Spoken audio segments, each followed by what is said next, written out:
3 things have been happening to you for years, and you have never connected them. The first is that boundaries you set decay, not dramatically. You hold a line, it works for a while, and then some months later you look up, and the line is simply not there anymore, and you cannot name the day it went. The second is that the same request keeps coming back, in slightly different clothes, from slightly different directions, long after you thought it was settled. And the third is that you sometimes end up agreeing to things you clearly refused, and you cannot point to the moment you changed your mind, because there was no moment. Those are not 3 problems, they are one mechanism, and it runs on a schedule, and the schedule is about 3 days long. Last week you learned to say it once, to answer, and then stop, and never send the second answer. Good, and if you actually did it, then sometime in the last few days you said something once, and it landed, and you felt the small, clean satisfaction of a position stated and left alone. Then it came back, and you were not ready for that, because nobody ever tells you what the next 72 hours look like. So here is what this video actually is, and it is the least glamorous one in this arc. Every other video in this series has been about the moment. The 4 seconds, the single answer, the pause you do not fill. Those are moments, and moments are the part men enjoy, because a moment feels like a decision, and a decision feels like character. This one is about the 3 days after the moment, and nobody makes content about the 3 days, because there is nothing dramatic in them. There is no confrontation. Nothing happens that you could describe to a friend. And that is precisely why almost every position you have ever taken has quietly dissolved. You prepared for a fight that never came. What actually arrived was 3 small, reasonable, entirely non-hostile approaches spread over a long weekend. I will name the cost now. Learning this will make you, for a while, feel like the difficult one. Around the second wave, you are going to notice yourself being the only person in the exchange who is not being flexible. And the discomfort of that is real, and it is the whole price. Most men pay it once, and then never again, because after the first time they discover what it actually buys, and it is far more than they expected. There is also a story I want to show you before this is over. Around 2,300 years ago, a Roman envoy was worked on for 2 consecutive days by a king who wanted him bought.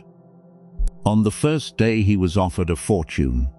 On the second day he was offered something entirely different, and it was designed to do to him what the fortune could not.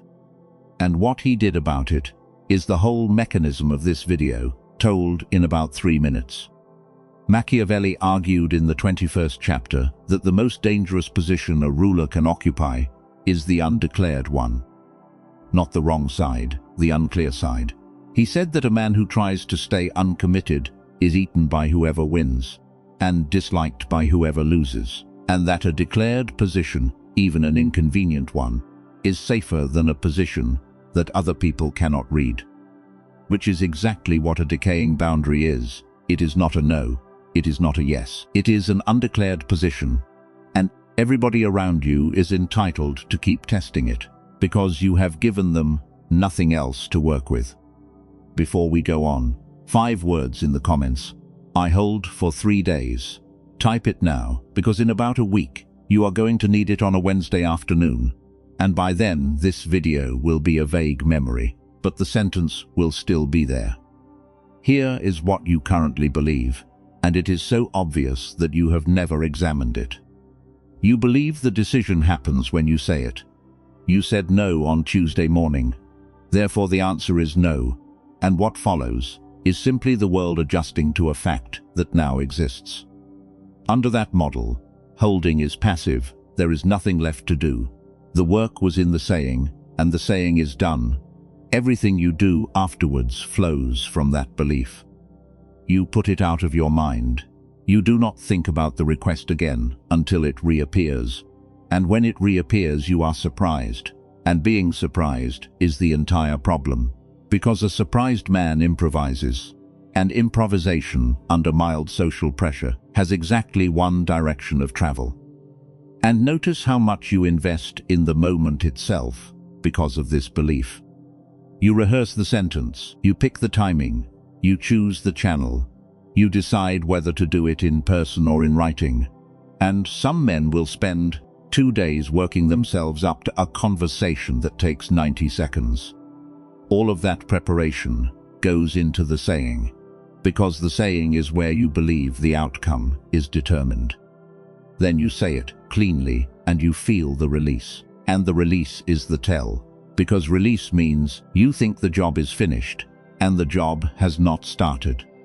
But that is not how it works. And everybody who is good at this knows it, and almost nobody says it. The decision is not made at the moment of saying, it is made over the next 72 hours, by whether the answer survives 3 specific tests, and the tests arrive in a fixed order because they escalate. Nobody plans them. Nobody sits down and designs a campaign against you.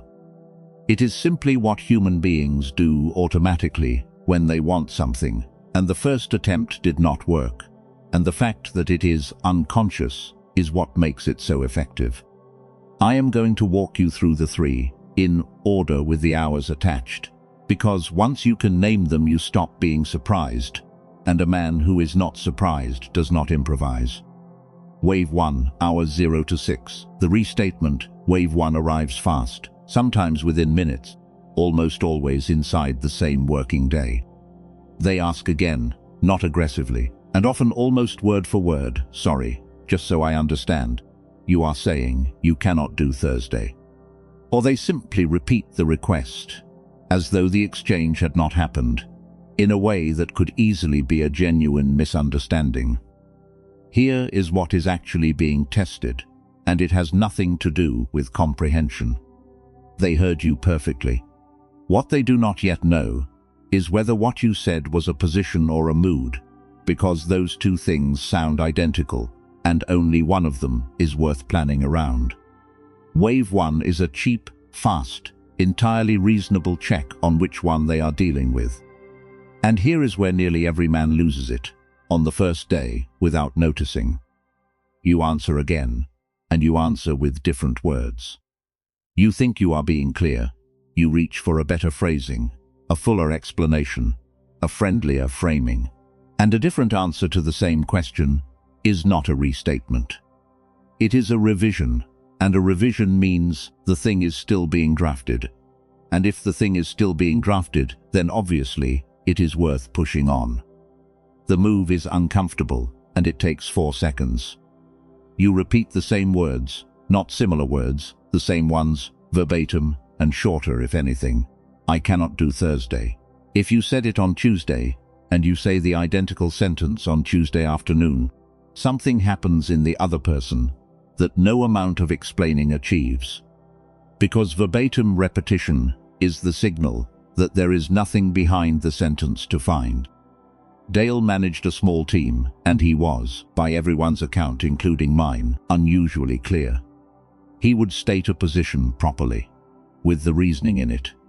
And then when somebody came back an hour later, he would state it again in better words. He genuinely believed the second version was a service, because the first one had evidently not been understood. Over about 2 years, the people around him learned, without ever discussing it, that Dale's first answer was a draft, and his third answer was the real one, so they simply stopped acting on anything until the third. He experienced this as a communication problem and spent a great deal of energy trying to be clearer, which made it worse every single time, because clearer meant longer, and longer meant a 4th version was probably available. Same words, fewer of them. Say that one out loud, 1 word before wave 2. Have you ever folded on the 3rd day? Not the first. The 3rd, yes or no, and that is the whole comment. I expect a great many yeses and almost no explanation, which is appropriate. Wave 2, day 1 to day 2. The reshape, wave 2, is the dangerous one, and it usually arrives the following day. the request comes back with exactly one variable changed. Same thing, but smaller. Same thing, but next month. Same thing, but asked by somebody else. Same thing, but presented as a favor to a person rather than a task for the business. What if you just did the first part? What if we moved it to the 15th? What if I did the write-up and you only did the call? And you feel something specific when this lands, which is why it works. You feel that they have moved toward you. They have adjusted. They have taken your objections seriously and come back with less. And now refusing feels ungenerous, because they gave something up and you gave nothing. Here is the mechanism underneath, and it is worth holding carefully. Nothing was conceded. The reshape is not a compromise, it is a search, and what it is searching for is the boundary of your no. Was it about time, or scope, or the person asking, or the framing? Each reshape tests one variable, and whichever reshape gets a yes has located the actual edge of your position, and from that point forward, every future request will be built to fit inside it. There are only 4 variables anybody ever tests, and once you know them, the reshape stops being clever. Scope, which is the same thing but smaller. Time, which is the same thing but later. Person, which is the same thing, asked by somebody harder to refuse. And frame, which is the same thing recategorized as a favor, or a one-off, or a special case, so that refusing it means refusing the category rather than the task. Watch for the 4th one particularly, because it is the most sophisticated, and it almost never feels like pressure. I know you said no to the project, but this is really just a conversation. I know Thursdays do not work, but this is not a Thursday thing. This is just me asking you personally. The category is doing the work. If you accept the recategorization, you have not agreed to the task yet, but you have agreed that the original refusal does not apply here, and that is the whole battle. That is why a reshaped yes is more expensive than the original one would have been. The original yes costs you 1 Thursday. The reshaped yes publishes the schematic. The move here is precise. You treat the reshaped request as a genuinely new request, and you answer it on its own merits, in one line, and you do not reference the first refusal at all. Not, as I said yesterday, not, like I mentioned, the moment you reference the original, you have made this a continuation of that conversation, and a continuing conversation is a conversation that is still open. Answer the new one as if it were the first thing they had ever asked you, briefly, and let both refusals stand as separate facts rather than as an argument with 2 parts. I answer the new one. Give me a number. The last boundary you set that dissolved. How long did it actually last? 2 days, 3 weeks, 4 months, just the number and the unit. No story. I want the distribution. Because I have a suspicion. The honest answers cluster much tighter than anybody expects. Now stop for 20 seconds, because the second half needs this. Bring up the last position of yours that quietly dissolved. Not one that was argued out of you, one that simply was not there anymore. And then answer the specific question. Which wave got you? Was it the restatement on the first afternoon, the reshape the next day, or the third one, which we have not covered yet, and which you can probably already feel coming? Most men find it was the third, and most men have never once described it to themselves in words. And settle something for me, because this divides people hard, and I want the argument underneath the video. Somebody who asks you the same thing 3 times in 3 days. Is that persistence, or is it disrespect? Half of you will say persistence is a virtue, and that most people give up too easily. The other half will say that asking again after a clear answer is a statement about whose time matters. Pick one, persistent or disrespectful. Now the story, because it is time and it is 2 days long, which is why I chose it. Around 2,300 years ago, Rome was at war with a king named Pyrrhus, who had come across from Greece with an army and elephants, and had already beaten the Romans twice, at enormous cost to himself. Between the battles there were negotiations, and Rome sent an envoy named Gaius Fabricius to discuss the exchange of prisoners. Pyrrhus knew who he was dealing with. Fabricius had a reputation in Rome for being poor and for staying poor, which in that era was a political statement. And the king decided that the most useful outcome of the negotiation would not be a prisoner exchange at all. It would be Fabricius. So on the first day, privately, away from the others, he offered him money. Not a bribe in the crude sense, a gift, framed as friendship, framed as the natural courtesy between men of standing, and by every account it was an enormous amount, enough to change a Roman family's position permanently. Fabricius declined it. Now here is the part that makes this the right story for this video. Pyrrhus did not repeat the offer. He was far too good for that. He understood that the same approach twice teaches you nothing, so overnight he changed the shape of it entirely. The following day, he arranged for Fabricius to be brought to a place where his largest war elephant had been concealed behind a hanging curtain.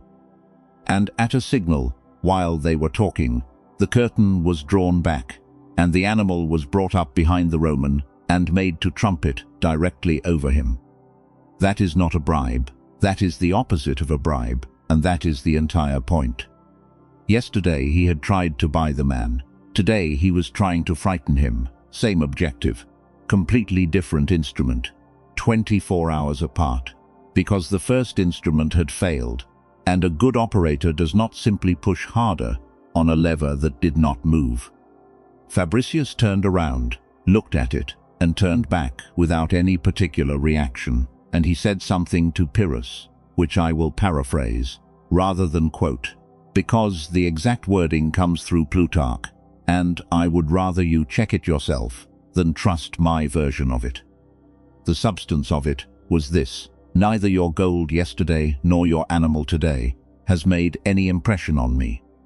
One answer, given twice, in two completely different situations, without adjustment. And there is a fourth act to it that matters as much as the first three. Some time later, Pyrrhus's own physician secretly approached the Romans and offered to poison the king. Fabricius did not take the offer. He sent it to Pyrrhus with a warning, which is the ancient equivalent of Grant walking into the tent with his purse. The refusal was absolute, and the man behind it was not cold at all. And those two things were never in conflict, most because they were kept in separate compartments. You can find this in Plutarch's Life of Pyrrhus. Please do check it, because I would far rather you verify me than believe me. Wave 3, day 2 to day 3. The relationship moves, so the third wave, which arrives late on the second day or on the third, and which is the one that takes almost everybody. It stops being about the request. There is a cooling, nothing you could name. The messages get slightly shorter and slightly more formal. Someone who used to stop by your desk does not. There is a comment made to a third party that gets back to you, phrased so mildly that repeating it would make you sound paranoid. Or the most effective version of all, which is a single direct sentence, delivered with apparent sadness. I thought we were fine. I did not expect you of all people to be like this. And here is what has actually happened, which almost nobody sees while it is happening. The subject changed. You are no longer discussing Thursday. You are now discussing what kind of person you are. And you have been moved onto that ground so smoothly that you will defend yourself there, without ever noticing you were relocated. That is why men fold on day 3, not because they were worn down, and not because the argument got better. Because they were no longer defending a decision about a task. They were defending their own character, and almost nobody can hold a line while their decency is the thing being weighed. And I want to be fair about something, because I do not think this is usually manipulation. Most of the time the other person genuinely does feel cooler toward you, and genuinely is a little hurt, and is not running a strategy at all. That is what makes Wave 3 so effective. There is nothing to accuse anybody of, no bad faith to point at, nothing you could raise without sounding like a man building a case against a colleague who is simply a bit disappointed in him. The men in the pack who get this far will notice that Wave 3 is the only one of the three that costs the other person something too. Wave 1 is free to run and Wave 2 is nearly free. Wave 3 requires them to actually withdraw warmth, which is unpleasant for both of you, and that is precisely why it works, and precisely why it stops the moment it reliably fails. The move for this one is the hardest in the arc, and it is also the shortest. You separate the two out loud. Once you say a version of this, the answer is still no, and we are fine. That is the entire technique. 2 clauses, 1 sentence, joined deliberately, so that the person cannot hold the relationship hostage to the decision, because you have just refused the exchange rate in public.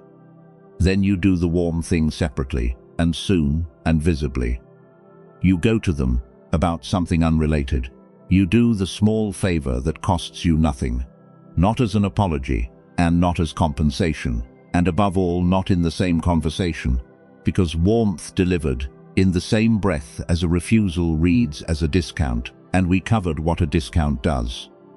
Grant's purse came an hour after the surrender, not inside it. Fabricius sent the warning weeks after the elephant. The pattern is the same across 2,000 years, and it is not complicated. Hard in the answer, warm separately, nothing in between.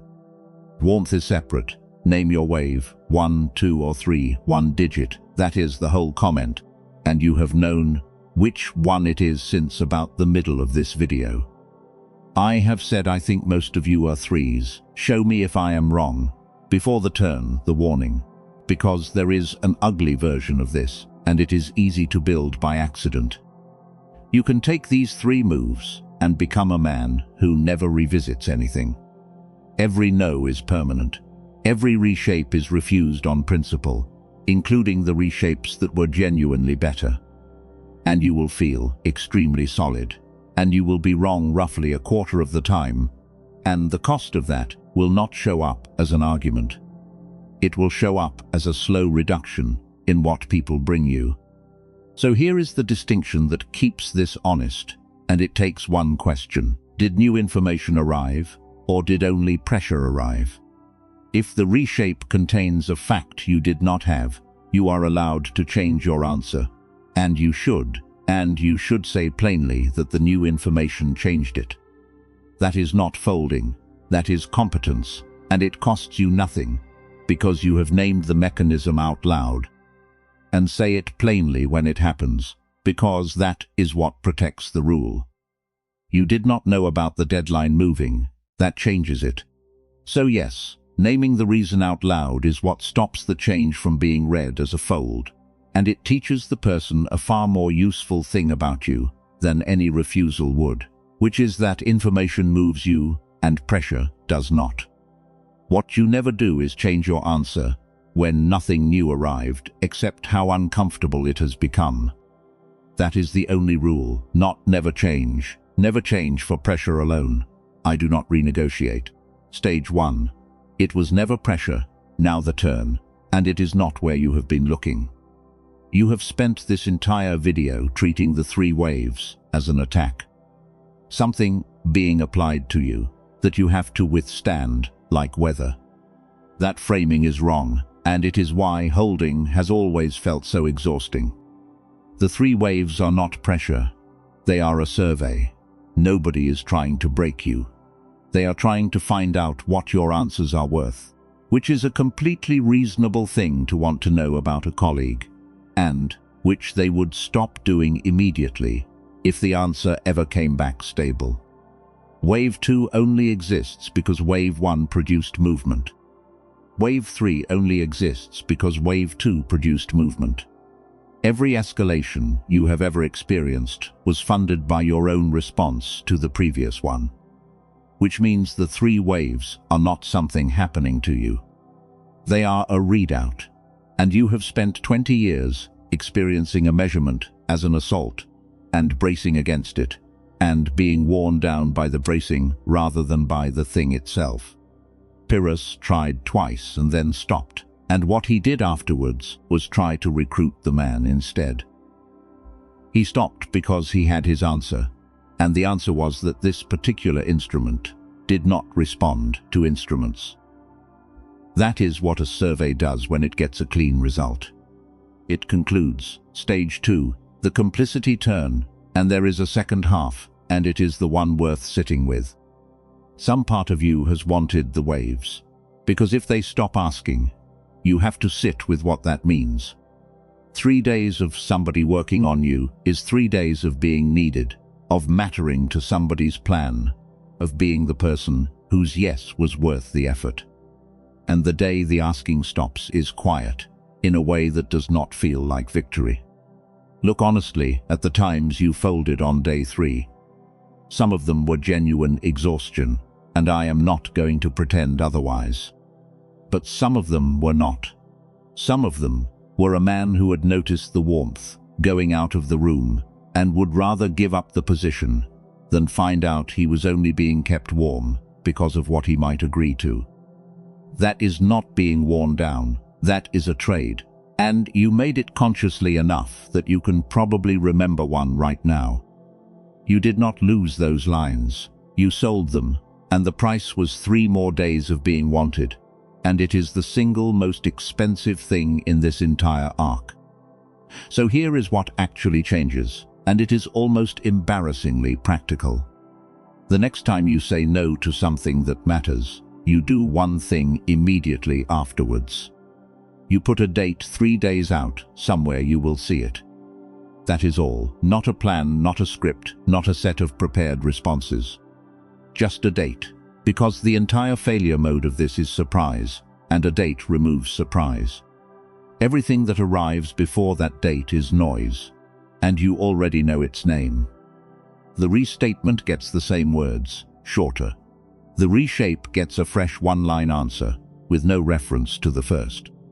The relationship move gets 1 sentence with 2 clauses in it, and then warmth delivered separately within the week. And here is what arrives, which is the part nobody tells you. Hold 2 or 3 lines all the way through, and wave 3 stops happening to you. Hold 5 or 6, and wave 2 stops. The survey is expensive to run, and people stop running surveys that always return the same result, and eventually, the asking arrives already shaped to fit an answer you have not given yet. And there is a second thing that arrives, which is stranger, and which almost nobody expects. Your relationships with the people who used to run the 3 waves on you tend to get better, not worse, not immediately, and not with everybody.